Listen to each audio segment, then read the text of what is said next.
Good evening, welcome to another episode of Friday Night Youth Live. My name is Mark and I'm the youth pastor at Destiny Church Edinburgh. Wherever you're joining us from, it's so good to have you with us. If you're joining us live, great to have you. If you're watching us back, also great to have you with us.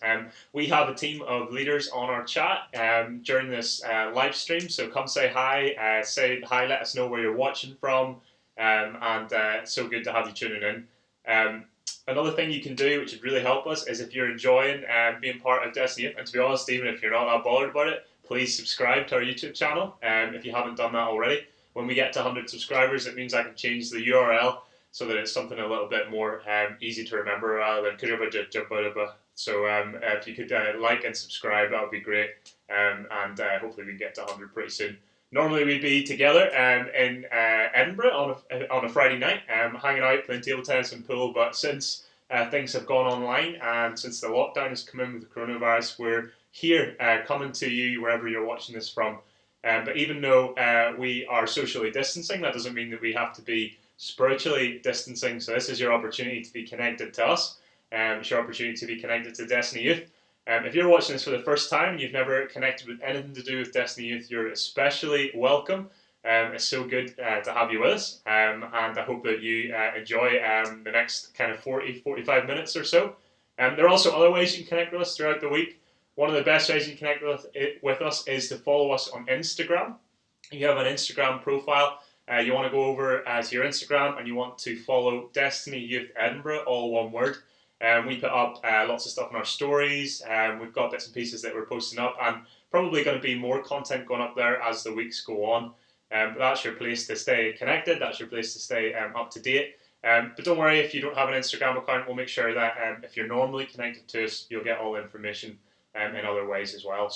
But if you do have an Instagram account, go and follow. One particular thing that we're doing is we have been doing over the last 3 weeks, Monday to Friday, a live devotional for about kind of 5 minutes every day, and different youth and leaders have come on and they have just shared briefly for a few minutes on the live Instagram live, and it's been awesome. Michael absolutely smashed it today.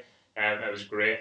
So if you haven't watched that yet and you're following us, why don't you head over after this and watch on our Instagram live on our story to hear what Michael had to say from earlier today. What I want you to do is, if you're joining and you're on the chat just now, what I'd love you to do, and I'll come back to this in a few minutes when you've had a chance to post, but I want to know where you're watching from, but also I want to know, after 4 weeks of lockdown, on a scale of 1 to 10, how bored are you? So put a number. 1 is like, I'm sweet, I'm good, still got loads to do, no worries, and 10 is like, literally, I'm so bored, and the boredest I've ever been in my entire life. So put in the chat where you're watching from, and on a scale of 1 to 10, how bored you are.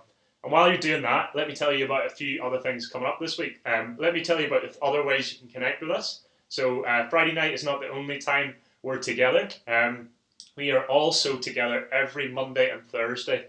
So if you're in S1 to S3, Monday nights are the time for you. We have online small groups for those that normally connect in with Destiny Youth. And if you're at Edinburgh, if you're local to Edinburgh and you don't have a church at the minute and you'd like to kind of connect with a few people, connect with Destiny Youth, why not come and join one of our small groups on a Monday night online? I've been having a great time. We've been playing all sorts of ridiculous games, hanging out. It's an opportunity to say how people are doing. It's an opportunity to pray for each other. It's an opportunity to hang out together. And it's the best chance we've got of being like almost face to face. So why not take advantage of that if you haven't already? If you want to get connected, and like I said, you're Edinburgh area, and you want to connect in with us, then send us an email to youth@destinyedinburgh.com. We'd love to have you join in. We've got a few people posting up in the chat, so great to have Eve with us, watching from her bed. She's I don't think she's put a number up. Pietro's a 3 in terms of boredom. Emma's a 0 in terms of boredom. So people not obviously getting too bored just yet. Another thing to say is, you might be watching this back later in the week. Thank you for taking time to go and catch up. We've actually amassed this kind of little Friday Night Youth Live box set almost. This is episode 6. If you're watching for the first time tonight, you can go back and binge watch episodes 1 to 5 anytime. If you miss a Friday night and you're not able to tune in, you can go back and you can watch any one of the previous episodes on the channel anytime you want. So it's like a really good box set. So go and do that. Yeah, keep them coming in. Keep telling us where you're watching from. Keep coming in with your boredom scales. But I like to. One of the things I really like to do when we're together on a Friday night is the situation sometimes can get us down when we're in our homes, not able to see our friends, and it gets me down at points too. And it has been quite a challenging kind of 3 to 4 weeks for many of you, I know. But it's a great opportunity, I think, on Friday nights to laugh a little bit and to have some fun and to think about some lighter things. So here's a few things that made me smile or made me laugh this week. So I hope that you enjoy them. Cue video.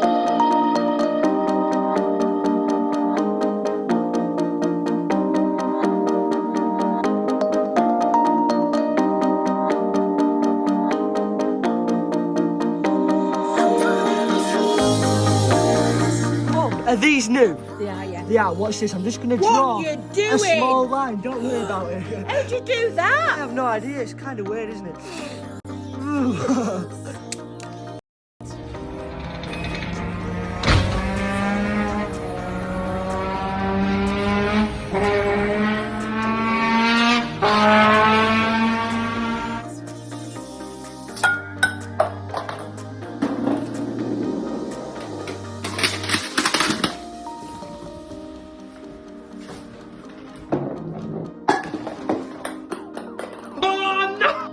Grandma, did you know that if you put salt on top of ketchup, it makes it warm? Have some salt. Yo, that's crazy.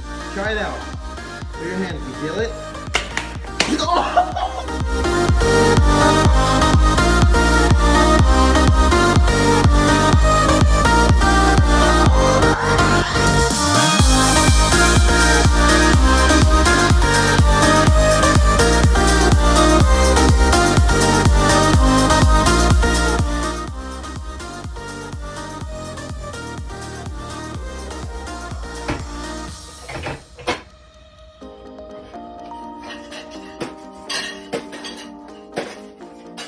What are you doing?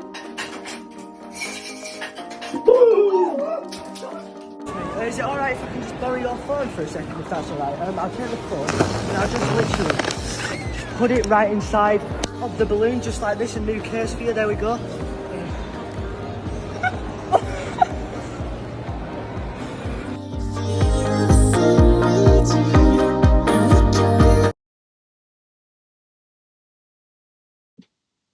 Hopefully you enjoyed that. I enjoyed that very much.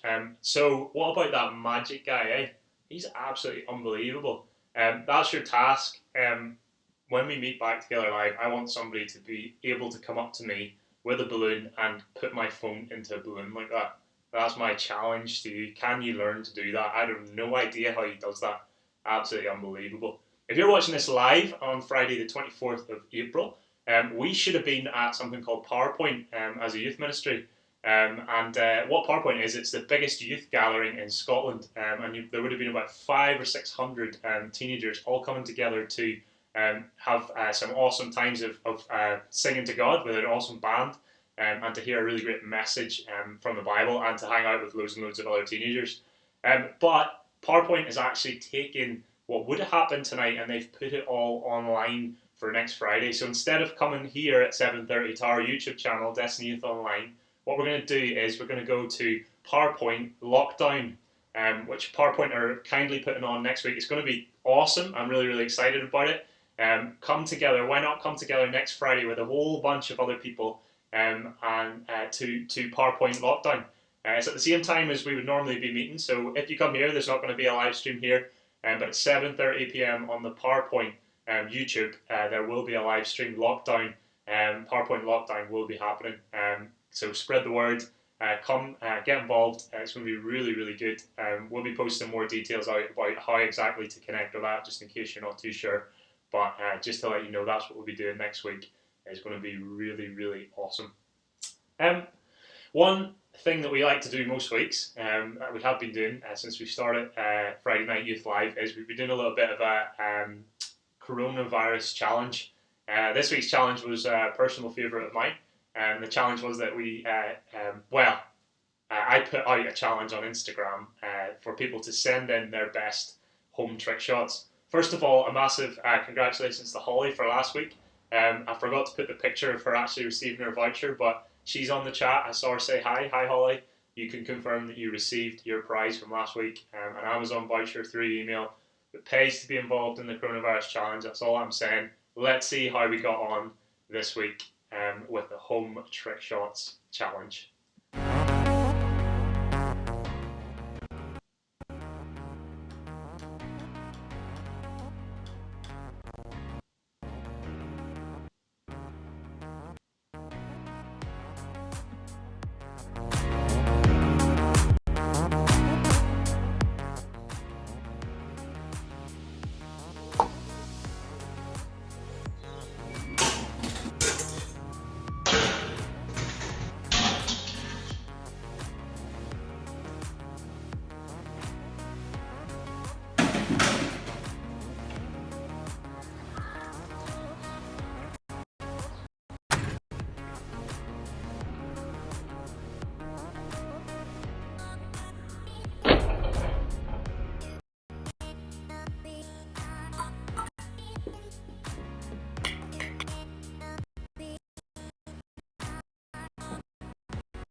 Oh yes, first time.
Downright deplorable.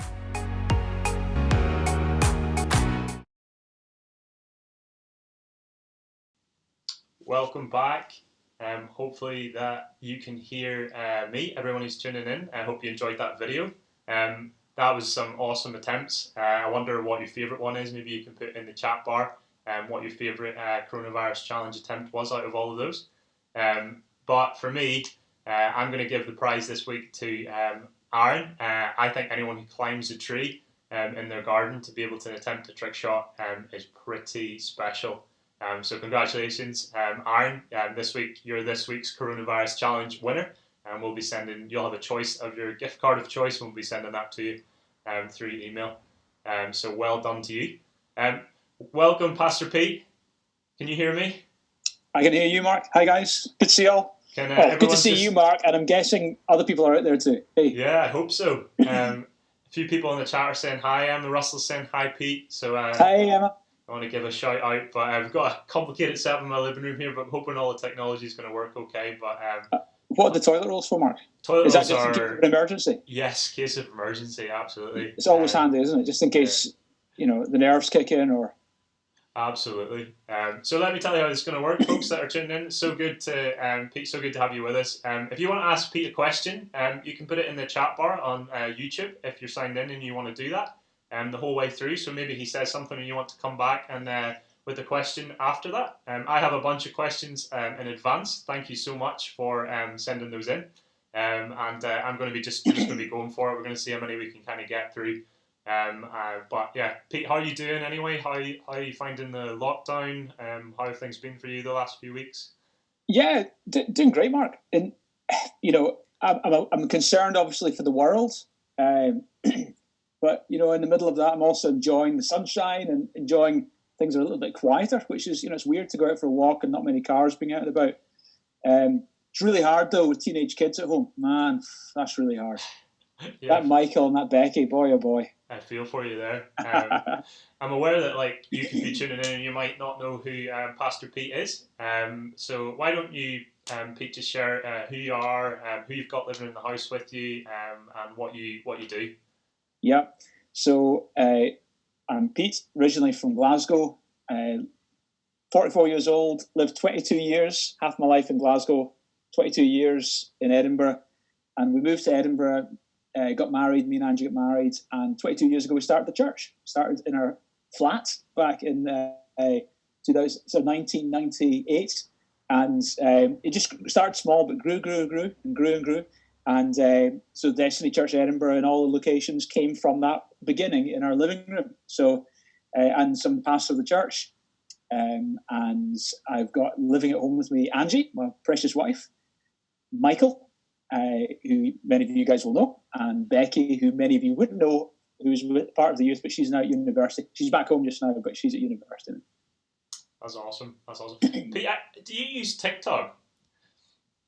No, but today Michael did a TikTok thing with me. I don't know if that's been shown yet or not. It's not been shown yet, no. No, so that was my first introduction to it. I think people would probably like to see that. Why don't we show the folks what you guys put together this afternoon? Who's the favorite child? Who's the most annoying? It's playing just now, Pete, just so you know. Who asks mom and dad for more money? Who treats mom and dad like a chauffeur? They will be able to speak as well. Who's most likely to move back in after college? Obviously, you have a very Who's more athletic? Capable technical person behind the scenes. Who's more musically inclined? Awesome. Who has better taste in music? Whose room is decorated nicer? Whose room is the messiest? I have to rewatch those trick shots. Who complains the most? Oh, you're gonna have to go watch it. Who takes longer to get ready? Yeah. Who has the better love life? Who's doing better in school? I think it's on a loop. Who watches the most TV? For the second time, then you can give us Who's funnier? Chat. Who's the favorite child? We'll go back to the Zoom call, but cool. Well, we'll just rattle through as many questions. Did you enjoy making that? Love the opportunity to shove my kids in water. Absolutely. Do you know what? This is the time where I get to tell you that actually there's a trending video on TikTok where the child does it to the two parents, but instead of using water, they use flour.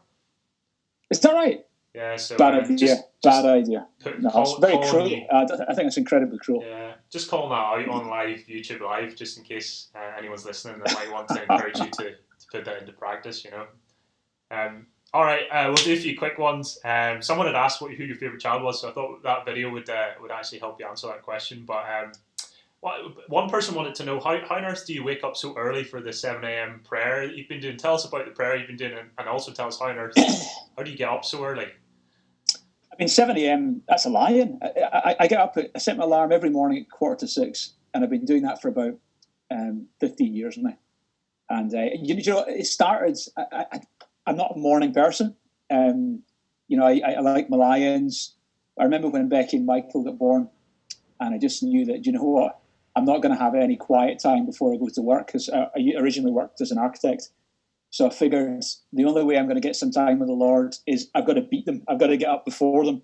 So I started setting my alarm at 5:45. And, you know, especially in winter, it's really hard. But I always just go outside, because otherwise, if I try and pray in my living room, I'll fall asleep. So I put a big jacket on, I go outside, and I have a brilliant time with the Lord. I commit my day to the Lord. I pray for the church, pray for you folks, pray for things that are going on in the world. Take some time to worship. Put my earphones on, listen to the Bible on YouVersion, and then by the time I've done all that, I get back 7 o'clock, do my morning prayer. And to be honest, I don't know what I'm going to do the prayer on. I usually think about it 5 minutes before. I think, like this morning, I didn't know I was going to do Psalm 145. I just 5 minutes before I thought, Lord, what do I do it on? And that a quote from that Psalm came into my head, so I just went with that. That's great. That's so good. Yeah. If you're able to, I would recommend checking it out. I know some of you will use Facebook, some of you won't, but worth if you do have a Facebook account, worth jumping on to Destiny Church Edinburgh's page. Every morning, someone, either Pete or someone from the church staff, will be leading 10 minutes of prayer. I've tuned in most days. I have to confess, I tune in very rarely at 7. Usually, it's a little bit later than that, but you can do that too. You can go on a little bit later and actually tune into that. It's a really good way to start your day. Pete, we have a huge Justin Bieber fan in youth, and they are quite keen to know what your opinion is on Bieber, but more generally, what kind of music do you like? So what do you like Bieber, and what do you generally listen to? Justin Bieber, he's become a Christian. It's cool, isn't it? And he's like a walking art gallery these days. He's got so much tattoos. But yeah, no, I love that he's come to faith, and I love that Kanye West has also come to faith as well. That's so super cool, and they're using their influence to promote Jesus, which is great. Moby's a bit old school now. He's kind of electronica dance kind of stuff.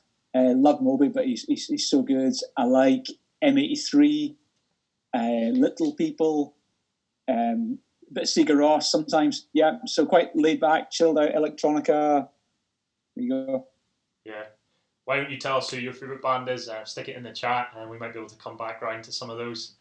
Also, keep putting your questions in through that way if you want. But we're going to change direction a little bit. Pete, a few people wanted to know kind of questions that around how did you get to know God? Why did you become a Christian? How did you first learn about Christianity? Those are around those themes. So why don't you just share a little bit of your journey of faith? Yeah. So I'd like maybe some of the youth joining us tonight, although not all. I grew up going to church. My parents went to church, so I went along with them. Unlike Destiny, it was a bit more of a traditional church. Lovely church, but it was a bit more traditional.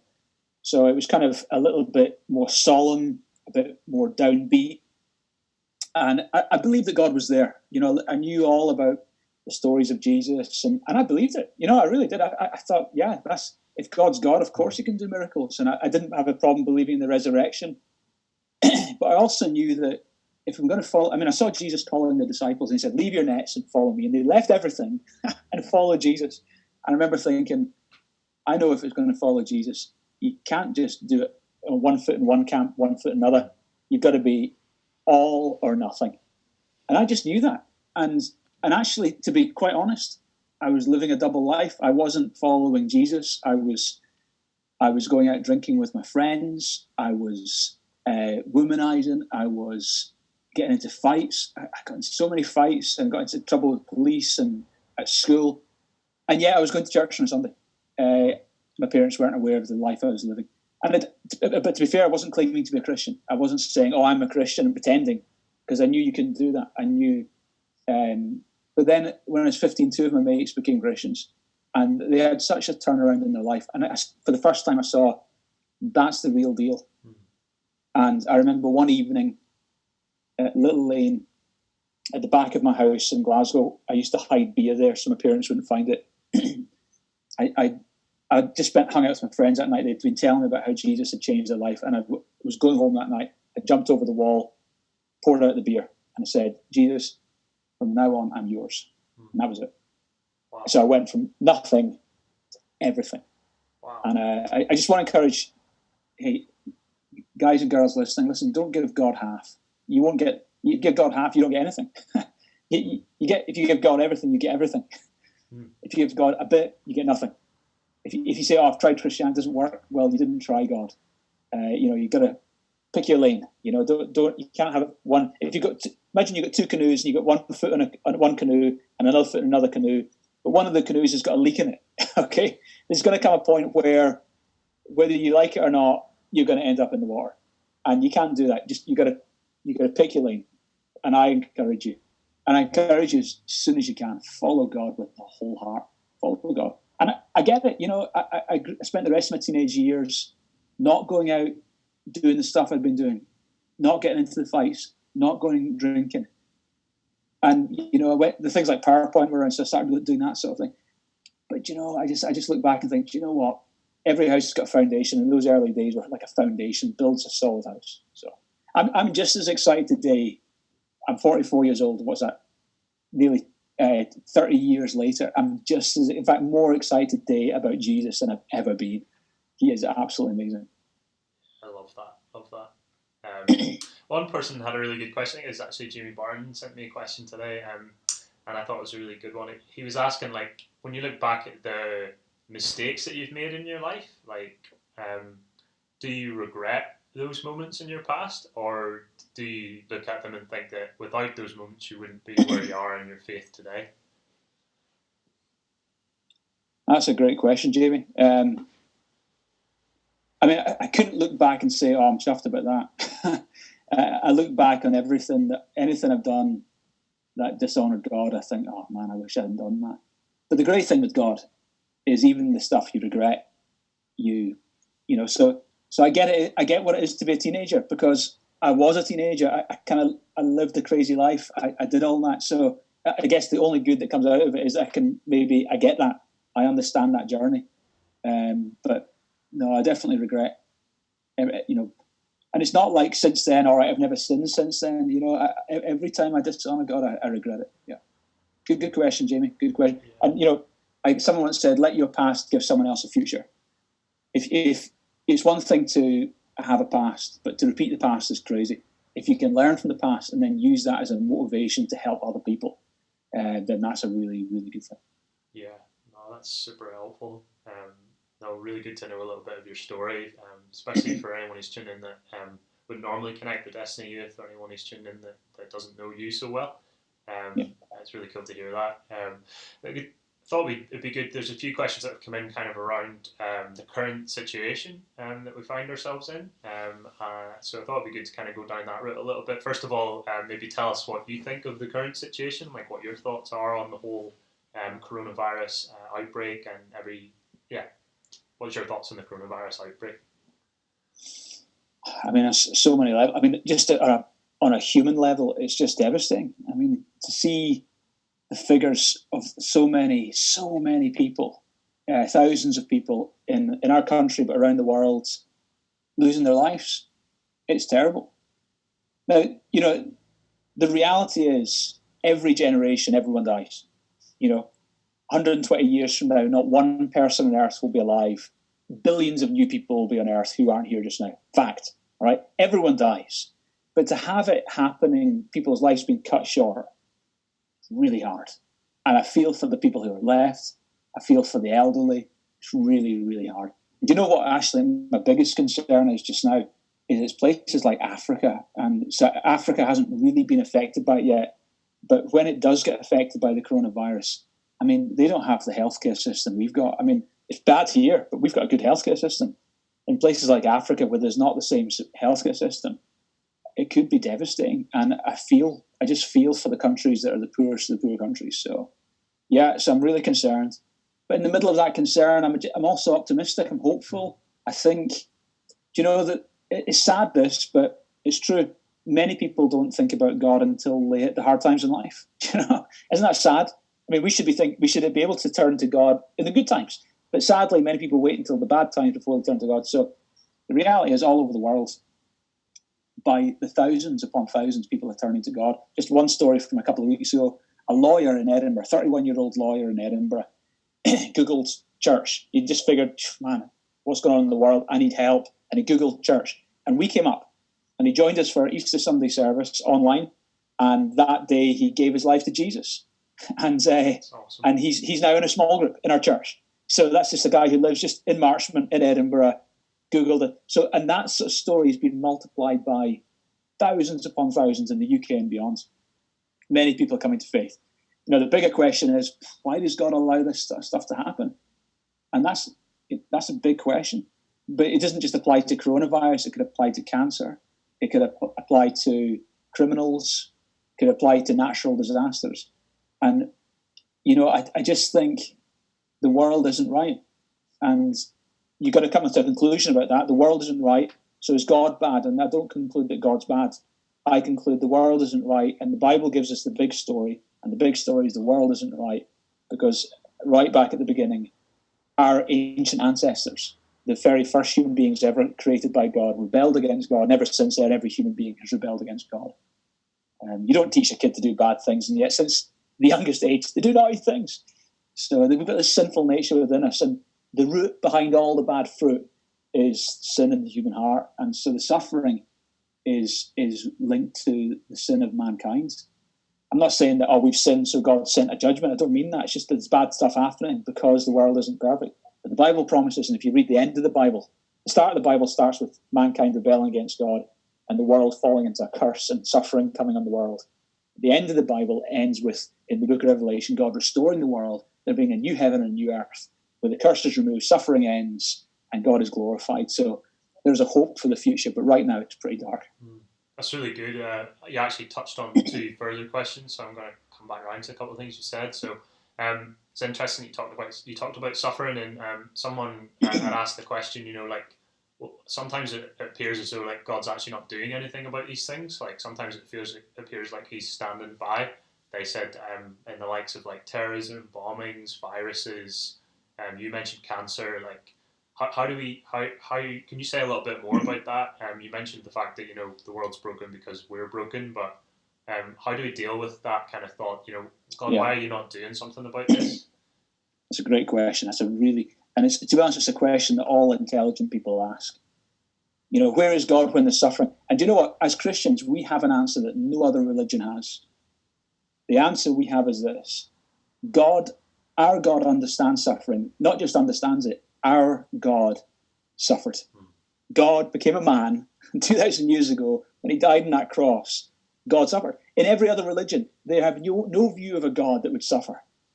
But our God didn't just understand suffering, but He came and suffered on our behalf, which is remarkable. And that shows, first of all, His love for humanity. So don't misunderstand the bad things that are going on as if God doesn't love us. He really does love us. The second thing to say is this: have you noticed during times of suffering, who are the people who step up and get their sleeves rolled up and make a difference? I mean, just really dig a bit deeper and you'll find that the majority of people who get their sleeves rolled up and help during times of crisis or suffering or famine or disaster or hurricane relief, answer Christians, people who are followers of Jesus. So your question is, where's God in the suffering? Well, I'm telling you, the Bible says the Holy Spirit's in us, and the love of God is shining out through God's people. They wouldn't be doing that if it wasn't for God. And so God's in the middle of the suffering in terms of He gets his sleeves rolled up and He gets right involved. But the other thing is, sometimes we don't know the individual stories. We don't know the stories of the person who was stuck in the hurricane and they called out to God and God rescued them. I guarantee you, and we already have, so we're looking on and seeing the headlines about the coronavirus, but you should see the stories we've got. We've got so many people having tested, already in our church, many people have had the coronavirus and have made remarkable recovery. And many of them would testify to the presence of the Lord. We pray for Jodie's dad, for example. Jodie's dad became severely ill, was rushed into hospital with the coronavirus. The message went out, pray for my dad, he's really ill. Jodie, Jordan, the South location. And remarkable turnaround. So in the middle of it, I'm telling you, there's stories, and some of the stories actually won't be the healing stories. Some of the stories will be the people who, in those last moments of their life, as they were trying to fight for breath, they called out to God, just like the thief on the cross dying beside Jesus. In those last moments of his life, he called out to God, got saved. And you won't hear that story this side of heaven, but when you arrive in heaven, you're going to meet people who, as they were in the Royal Infirmary, Edinburgh, as they were breathing their last breath, they trusted in Jesus and God saved them. So there's going to be a story. So I'm telling you, God is working. It's a mess, but God is a master at taking the evil and the mess and the bad and turning it for the good. Totally. Really, really helpful. Another thing that you said in your previous answer was you're talking about the fact that like the world or the story of humanity is coming to kind of a close, like an end. I think you touched on that. About Revelation, and someone had asked as well, like, is this the end times? Like, for those people that maybe don't know what you're talking about when you say in the end times, do you want to just explain what we mean when we're talking about the end times, and do you want to maybe give your thoughts on the time that we're living in? Yeah. Oh, that's brilliant. That's a great question. That's a brilliant question. The answer is yes, we are in the end times. Jesus, as well as saying, I'm going to die and I'm going to rise again, and he did that in history 2,000 years ago. It actually happened. It's recorded in history. The same Jesus also said, and there will come a point where I will return. And he predicted other things. He predicted things like, he said, in this generation, you can read this at the end of Matthew's Gospel, he predicted the destruction of Jerusalem, capital city of Israel. He said the city's going to be destroyed in this generation. Jesus said that in 33 AD, and 70 AD, Jerusalem was destroyed. And if you read what Jesus said about the destruction of Jerusalem, and you read the history of exactly what happened, how Emperor Titus, the Roman emperor, with 4 legions of soldiers, marched upon Jerusalem, they built siege ramps, etc., etc. Jesus predicted the whole thing. So that same Jesus who predicted in that generation Jerusalem was going to be destroyed also said that after a period of time, he will return to earth. And he won't return this time as a baby born in a manger or as a king coming on a donkey. He'll return in his full glory. Every knee shall bow, every tongue will confess that Jesus Christ is Lord. And so Jesus will return. Absolutely certain.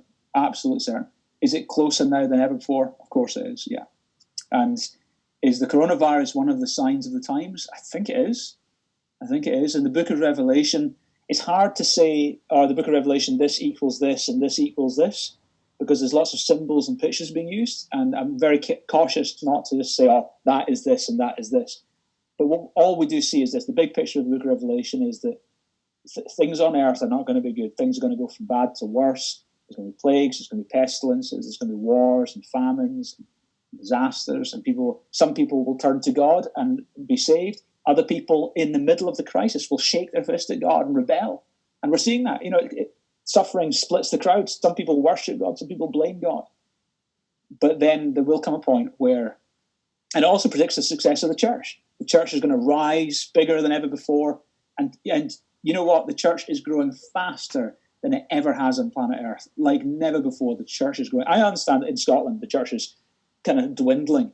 But that Scotland's just a very small country in a huge world. And all over the world, the church is thriving and taking ground. Yeah, come on. And so I believe the return of Jesus, could well happen in our lifetime. It might be that we actually, it might be that some of us don't see death. It might be that some of us, before we die, Jesus returns and we're hopefully we'll be saved and we'll be taken up to be with it. But that is an absolute real reality. As sure as I sit here and talk to you folks tonight, Jesus is returning. And the thing about the end of the world, it's actually not an end. It's a new beginning. Jesus describes the bad things going on earth as birth pains. You won't remember this, but when your mum was giving birth to you, it was very sore.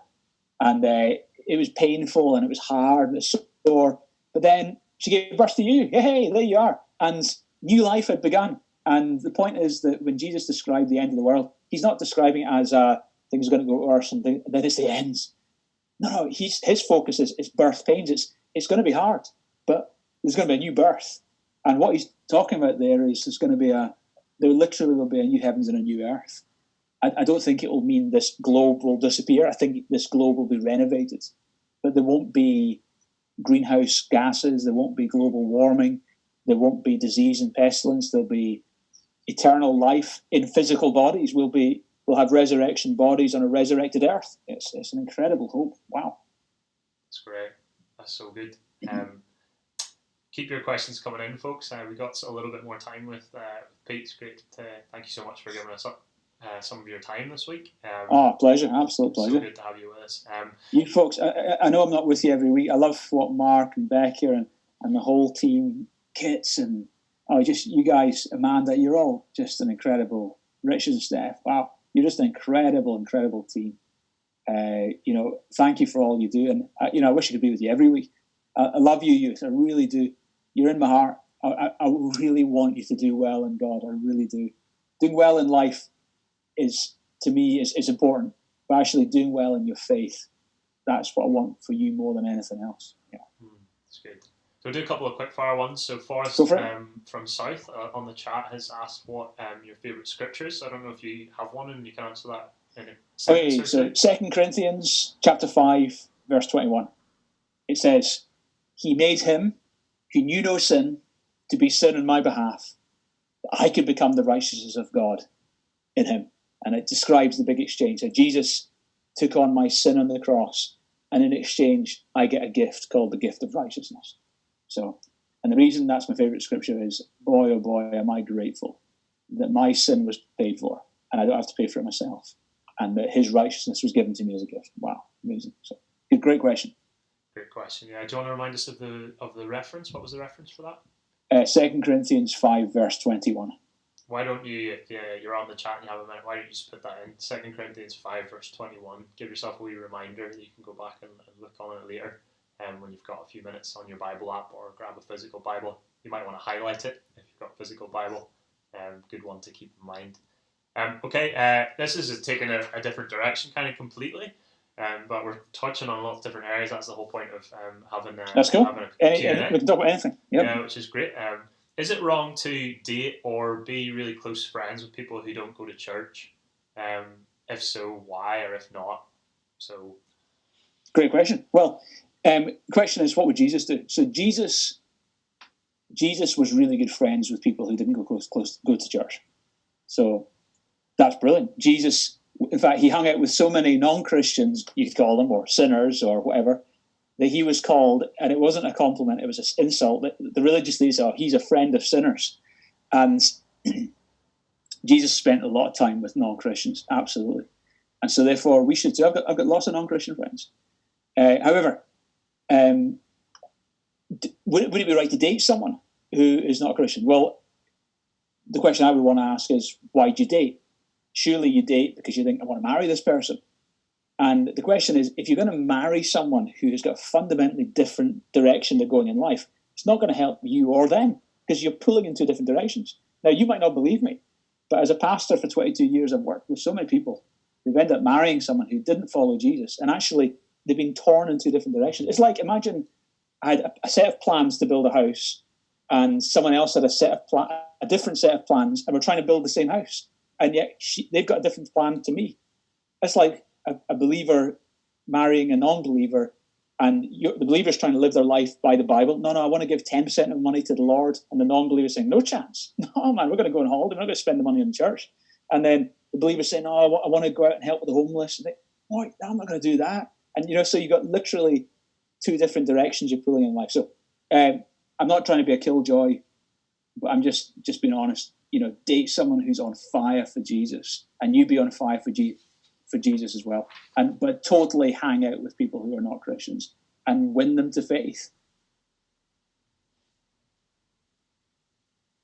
We lose audio there. Are you still there, Pete? I'm still there, Mark. Yeah, sorry, you just maybe cut out at the end of that. That's cool. So this will make this potentially the penultimate question. So we'll have one more after this, but we'll have one more after this. But this is like kind of combined in a way. But it's around the whole area of sharing your faith with your friends, sharing about Jesus with your friends. So two kind of aspects of the question. The first aspect is, how do you share with someone that has really deep beliefs that are different to yours? That's the first part. And the second part is, well, what if you have shared with people and you're not really connected to them anymore and you're not friends with them anymore? How do you and they've not accepted Jesus? How do you kind of cope with the thought that they're going to hell as they currently stand? Two kind of ideas there. Sharing with someone that has deep beliefs, and also reconciling the fact that friends or people that you know well, actually, if they don't accept Jesus, are going to go to hell, as the Bible says. Oh, wow. Great questions. Really good questions. So I think the way you share with people who have deeply different beliefs to you is with respect. You don't force your opinions upon people. You should definitely share your faith. But if you sense they're resisting, then don't keep pushing. Just give them space. Give them space. Otherwise they'll say, "Oh, you're forcing it down my throat." So just respect people's free will. But at the same time, if they want to talk about it, let's talk about it. And if you can, every opportunity you get, use the opportunity to tell them about Jesus. But if you feel they're resisting, then don't. For example, imagine I don't know if you ever picked apples from a tree or not. But if the apple's ripe and ready to come off, you don't have to pull and pull and pull that apple. You just need to tap it and it'll fall off. It's ready. It's ready for picking. The apple's not ready when you have to really pull hard at it. Same with people. Some people, they're just not ready. It might be a few years' time they'll be ready. That story I told you about the lawyer, a 31-year-old lawyer who'd Googled church. If you'd met him 10 years ago, he might not have been interested one bit in God.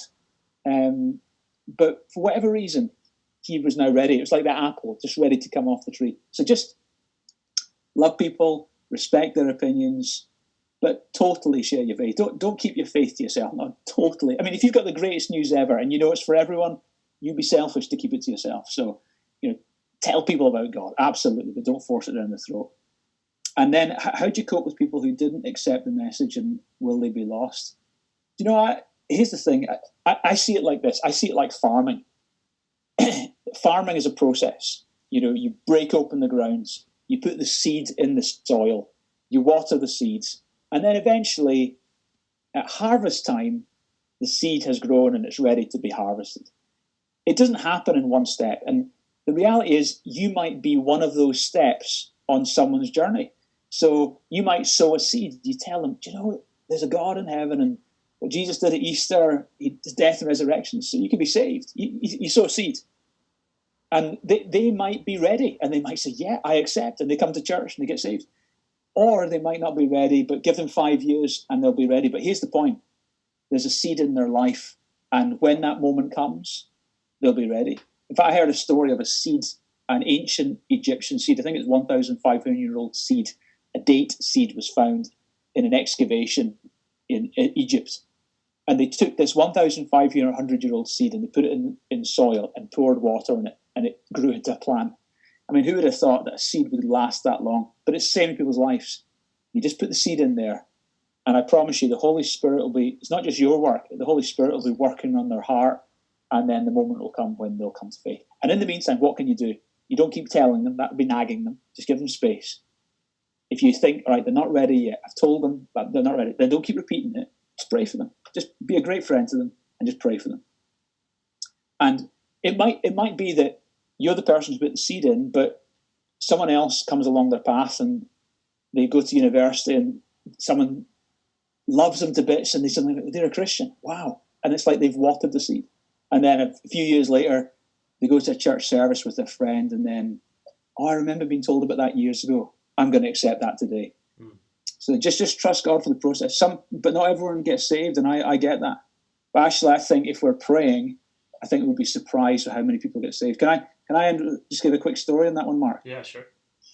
There was a guy called Patrick Dixon. He's quite a well-known guy. He started hospices all around Eastern Europe, caring for AIDS patients, people who had AIDS.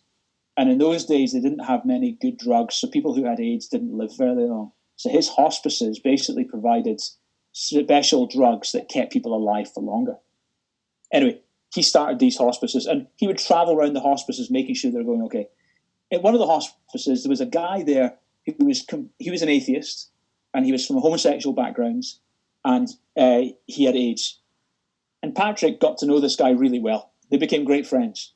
And Patrick would quite often get into a discussion about God with him. And Patrick was a follower of Jesus, and he was telling this guy from a homosexual background with AIDS about Jesus. And they got on great, but the guy didn't believe. But he listened to what Patrick had to say, but he didn't believe. Anyway, one day he heard that this guy had moved away from the hospice, and Patrick knew that in those days, if you moved away from the hospice, you probably wouldn't live very long because you literally needed those drugs to keep your immune system strong. And he knew that, you know what, his immunity was so weak that he might end up dying. Anyway, he hadn't heard from him for months, and he assumed the worst. He probably thought, man, the guy's died. That's a real shame. Anyway, out of the blue, months later, we get a phone call from this guy, and the guy said, Patrick, I need to tell you what happened. He said, I moved away from the hospice to visit my mum, who lives in a neighbouring region, and I got very ill. And I ended up being rushed into a local health clinic, and I started losing consciousness. And as I was lying in that hospital bed, I was dropping out of consciousness, and I dropped out of consciousness completely. And in that moment, he said, I became aware, basically he was dying. In that moment, I became aware of the presence of God for the first time in my life. And flashing back into my mind was some of the things that you had told me about Jesus. And in that moment, I said, Lord Jesus, please save me. And he said, as I prayed that prayer, I revived on the bed. And the nurse came in, and the first thing I said when I woke up was, I need a Bible. So a nurse got him a Bible, and he became a follower of Jesus. And he phoned Patrick. Within a few days, he phoned Patrick, I need to tell you, I've found Jesus. Anyway, a few weeks after that, he died. But Patrick got to hear the story. And I wonder how many people, they didn't revive, but that was a testimony. How many people on those last moments of life, because of a seed that was sown in their life at some point, accepted Jesus. And they didn't accept him right there and then, but years later, that seed that's just sitting there was the very thing that became, because the Bible calls that seed the gospel, and it's the power of God to salvation. So get sowing that seed. And you know what? You're not responsible for saving souls. That's God's job, and it's up to them to make the choice. All we're responsible for is sowing the seed. So don't, you know what? I get it. It's not cool to talk about God. But actually, I think it is really cool. Why would you want to just be like everyone else? Have convictions. You know, be bold, but don't force it down people's throats. Yeah, so good. So good. Just to finish off, what if there may be someone watching this and they've actually never made that choice, or we don't know what tomorrow holds. We don't know if we'll get that kind of deathbed moment.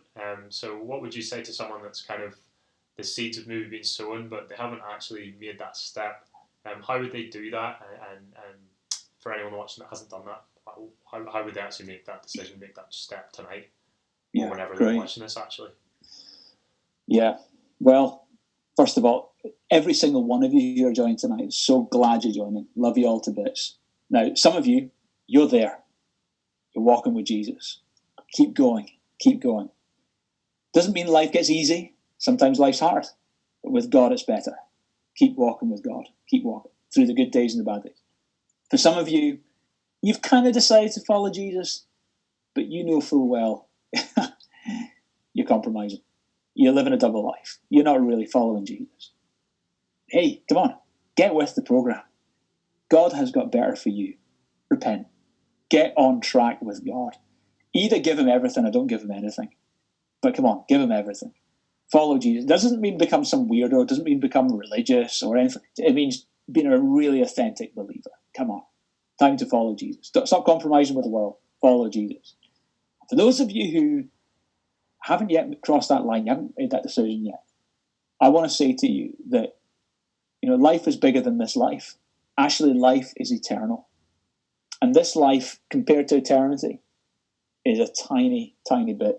But actually, the decisions we make here affect eternity.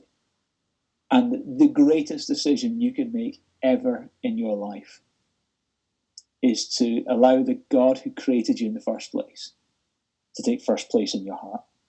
Become a follower of Jesus, who died for you and rose again. I can't do that for you. You have to do that yourself. It's a choice you make, and it's placing your trust in Jesus.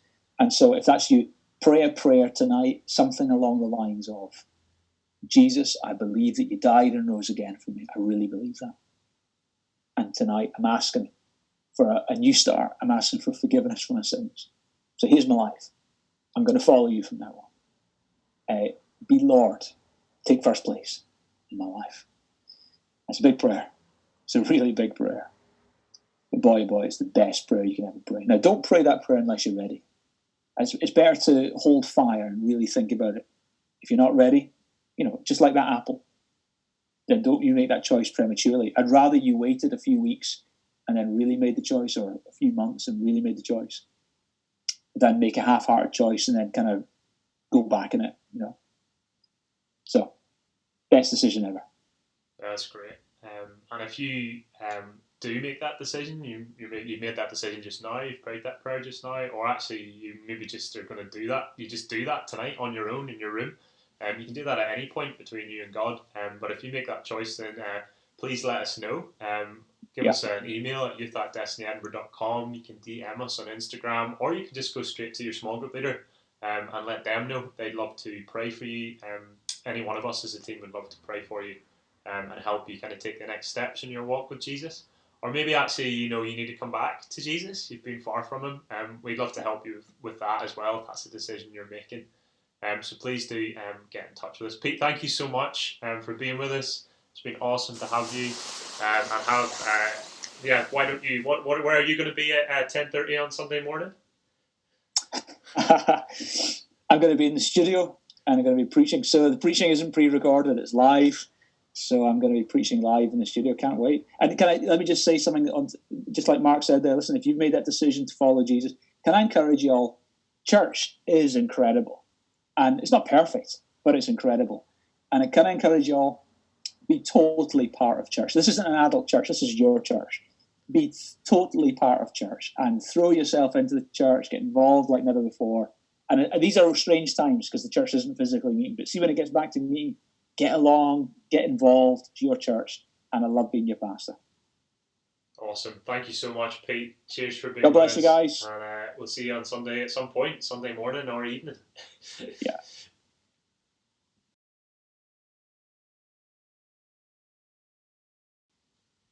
So good to have Pete with us. Thank you so much for tuning in tonight. As I said before, Church Online, as Pete said, he'll be preaching at 10:30 a.m. on Sunday morning. Come join us. Why not join with your family? It'll be awesome. It'll be great. Or you can join at 6 p.m. On Sunday evening, or 6 p.m. on Sunday evening, or 10:30 a.m. on Sunday morning. Come and join Church Online. And like I said at the end of the call there, if you want to get in touch, even if you've got prayer requests, if you want stuff for us as a team to pray for during the week, or if you've actually made that decision and you want some help in learning what it means to follow Jesus, then please get in touch. Get in touch with us, like I said, through the channels before, Instagram and email, or get in touch with your small group leader. And hey, if you're watching this back or you're watching this live and you're not normally connected with us as Destiny Youth and you're just tuning in as a visitor, and you want to find out more, then we would love to help you find out more. We'd love to help you go on that journey. So please do get in touch with us, youth@destinyedinburgh.com, or follow us on Instagram, Destiny Youth Edinburgh, all one word. Guys, it's been awesome to be together. Do not forget, next Friday, 1st of May, PowerPoint lockdown. It's going to be awesome. I think I'm excited about it already. So don't come here at 7:30 p.m. on our YouTube channel.